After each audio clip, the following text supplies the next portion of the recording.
Thursday marks the 5-year anniversary of the Sandy Hook Elementary School shooting, one of the deadliest school shootings in American history that propelled a small Connecticut town into the national debate on gun control.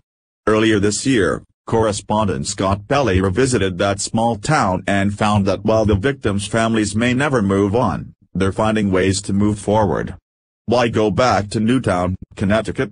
Because, Scott Pelley says, he and his colleagues haven't been able to get the parents of Sandy Hook Elementary School out of their minds. 5 years ago, Pelley was at the fire station next to the school when some of those parents were told for the first time that their 6-year-old children had been shot to death. He says it was one of the most wrenching scenes he's ever witnessed as a journalist. "I was at the World Trade Center when the towers came down," he says in an interview with 60 Minutes Overtime. "I covered Iraq and Afghanistan and many other wars. Somehow this had a bigger impact on me." Pelley returned to Newtown several months after the shooting to meet some of the families for a 60 Minutes story. The families had just convinced the Connecticut legislature to pass universal background checks for gun purchases and to limit the capacity of ammunition. The parents were headed next to Capitol Hill, where they supported a more modest proposal for the entire country: close the loopholes so that all firearm purchases would require a background check.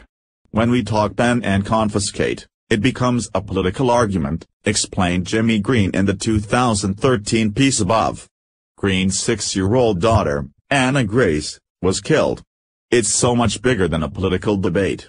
It's so much bigger than Democrats versus Republicans, conservatives versus liberals. I believe, in my humble opinion, this all transcends that." Scott Pelley meeting with Newtown parents in 2013. CBS News. But not even the Sandy Hook parents could win a gun fight on Capitol Hill. In the Senate, they needed 60 votes. They got 54.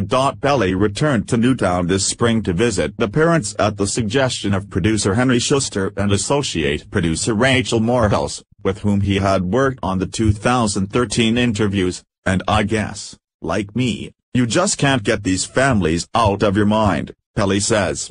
Reconnecting with the Newtown families showed the 60 Minutes team that grief doesn't always lessen with the passage of time. "One of the things that I learned from them, maybe the most profound thing that I learned, is that even after the passage of years, every single one of them was adamant that they had not moved on," Pelley says. "They had moved forward in many ways in their lives, but they all felt that they would never recover or begin to recover from the loss of their child."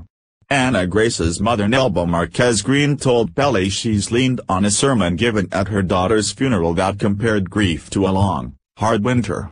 But Marquez Green has come to realize that this winter is unrelenting. "I can't imagine a day that it will be spring," she told Pelley on the broadcast. Nelba Marquez Green and Jimmy Green lost their 6-year-old daughter, Anna Grace. CBS News. What do you say to a parent who has experienced such a profound loss? The perfect thing to say is, "Tell me about your child," Pelley explains.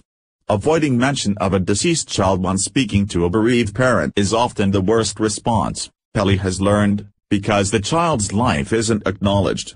Asking about a lost child may bring a parent to tears, but the question is an important gesture. "It's counterintuitive unless you've lived this as a parent who's lost a child," Pelley says. Many parents told the 60 Minutes team that the one thing they want to do is to talk about how wonderful their son or daughter was. "We do have a responsibility," Pelley says, "of telling Sandy Hook stories, because these parents don't want their children to be forgotten." The video above was originally published on April 16, 2017, and produced by Lisa Orlando, Ann Silvio and Will Croxton. It was edited by Lisa Orlando and Will Croxton.